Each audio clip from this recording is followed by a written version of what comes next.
আসল স্বর্গ দেখতে কেমন তা আমার জানা নেই। আমি দেখেছি আমাদের প্রিয় দেশ ভারতের ভূস্বর্গ কাশ্মীরকে, তার অপূরব সৌন্দর্যকে।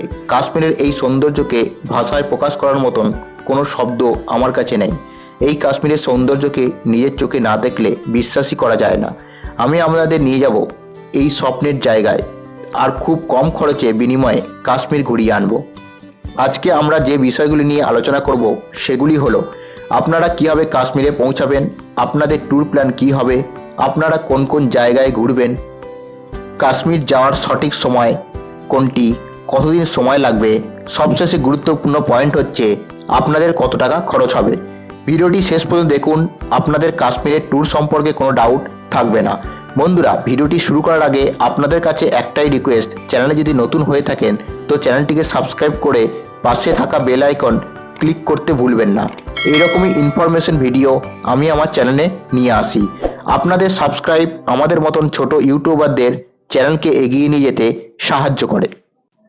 চলুন ভিডিও শুরু করা যাক।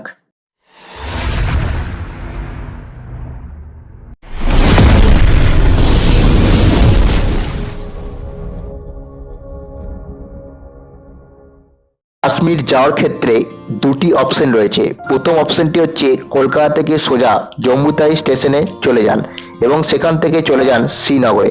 কলকাতা থেকে জম্মু যাওয়ার তিনটি ট্রেন রয়েছে: Kolkata জম্মুতাই express, Humsafar express, Himgiri express. যদি ট্রেনে যান সেক্ষেত্রে খরচা হবে 700 থেকে 800 টাকার মতন স্লিপার ক্লাসে। কলকাতা থেকে ফ্লাইট ধরেও আপনারা চলে যেতে পারেন শ্রীনগরে। ফ্লাইটে করে গেলে আপনাদের খরচা হবে 8,000 থেকে 9,000 টাকার মতন। আপনারা যদি ট্রেনের মাধ্যমে যান সেক্ষেত্রে জম্মু স্টেশন থেকে আপনারা বাসে বা গাড়ি ভাড়া করে পৌঁছে যান শ্রীনগরে। স্টেশন থেকে শ্রীনগরের দূরত্ব 252 কিলোমিটার, সময় লাগবে 6 ঘন্টার মতন। শ্রীনগরে পৌঁছানোর পর আপনাদের হোটেলের ব্যবস্থা করতে হবে। শ্রীনগরের ডাল লেক হচ্ছে মেন সেন্টার পয়েন্ট।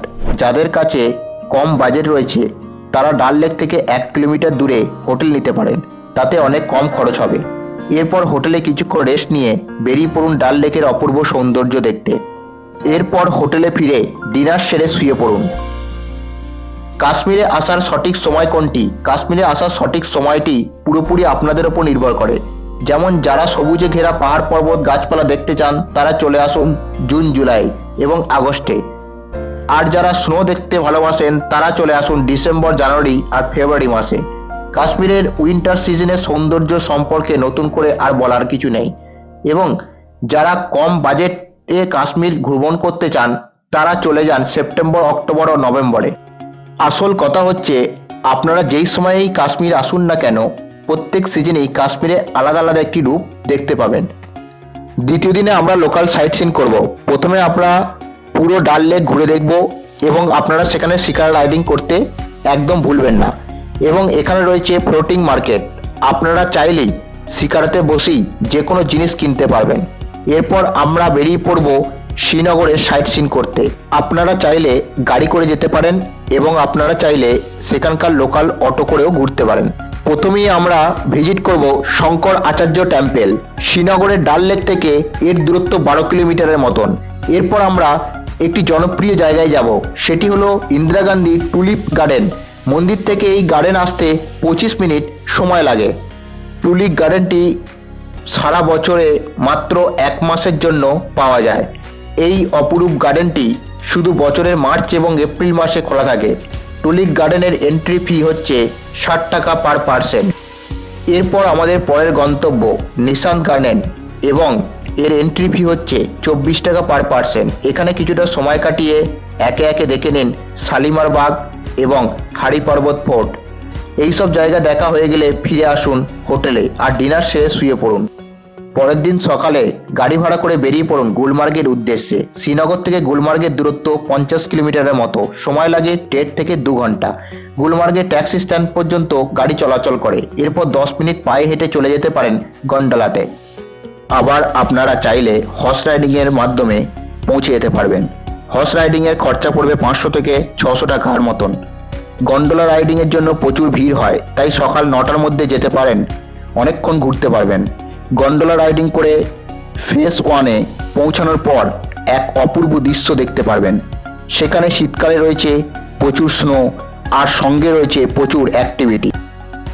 আর গ্রীষ্মকালে রয়েছে সবুজে ঘেরা পাহাড় আর প্রচুর গাছপালার এক অপরূপ দৃশ্য। এরপর গুলমার্গ থেকে ফিরে আসুন হোটেলে। পরের দিন সকাল সকাল বেরিয়ে পড়ুন সোনমার্গের উদ্দেশ্যে। শ্রীনগর থেকে সোনমার্গের দূরত্ব 80 কিলোমিটার, সময় লাগে 2.5 থেকে 3 ঘন্টার মতন। সোনমার্গ থেকে আপনারা দুটি লোকেশন ভিজিট করতে পারবেন, একটি হচ্ছে তানজিওয়াস গ্লেসিয়ার এবং আরেকটি হচ্ছে জজিলা পাস। আপনারা যদি সকাল সকাল চলে আসতে পারেন সেক্ষেত্রে আপনারা দুটি জায়গাতেই ভিজিট করতে পারবেন। আপনারা যদি 0 পয়েন্ট যেতে চান সেক্ষেত্রে সোনমার্গ থেকে আলাদা গাড়ি ভাড়া করে যেতে হবে, ও আপনারা যদি তানজিওয়াস গ্লেসিয়ার যেতে চান তাহলে ঘোড়ার পিঠে চড়ে যেতে পারেন, অথবা আপনারা ট্রেকিং করে 1 ঘন্টার মধ্যে পৌঁছে যেতে পারেন। আপনারা যদি দুটি জায়গায় ভিজিট করতে চান তাহলে সকাল 10টার মধ্যে পৌঁছে যান। এরপর সোনমার্গ থেকে হোটেলে ফিরে আসুন। পরের দিন সকালে ব্রেকফাস্ট করে গাড়ি করে বেরিয়ে পড়ুন পেহেলগাম উদ্দেশ্যে। শ্রীনগর থেকে পেহেলগামের দূরত্ব 90 কিলোমিটার, সময় লাগে 2.5 ঘন্টার মতন। পেহেলগাম হচ্ছে কাশ্মীরের সবচেয়ে সুন্দর এক জায়গা। পেহেলগামের হোটেলে চেকিং করে লাঞ্চ সেরে নিন। এরপর বেরিয়ে পড়ুন বৈশারণ ভ্যালি ঘুরতে। হোটেল থেকে বৈশারণ ভ্যালি আপনারা ঘোড়া করে যেতে পারেন অথবা পায়ে হেঁটে। ঘোড়ায় চেপে গেলে 800 থেকে 1000 টাকা খরচ হবে। বৈশারণ ভ্যালিকে মিনি সুইজারল্যান্ড বলা হয়। ঘোরা হয়ে গেলে চলে আসুন হোটেলে, রাতে পেহেলগামে স্টে করুন। পরের দিন সকালে চলে যান বাতাব ভ্যালি। এখানে এন্ট্রি ফি হচ্ছে 100 টাকা পার পারসন। এই জায়গাটি অসাধারণ সুন্দর। এরপর আপনাদের নেক্সট ডেস্টিনেশন চন্দনবাড়ি।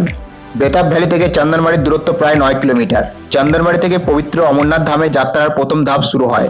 এখান থেকে 32 কিলোমিটার পায়ে হেঁটে চলে যেতে পারবেন অমরনাথ দর্শন করতে, এবং শেষে আমরা আরু ভ্যালি ভিজিট করব। চন্দনবাড়ি থেকে আরু ভ্যালির দূরত্ব হচ্ছে 27 কিলোমিটার, সময় লাগবে 40 মিনিট থেকে 45 মিনিটের মতন। সেদিন স্টে করবেন পেহেলগামে।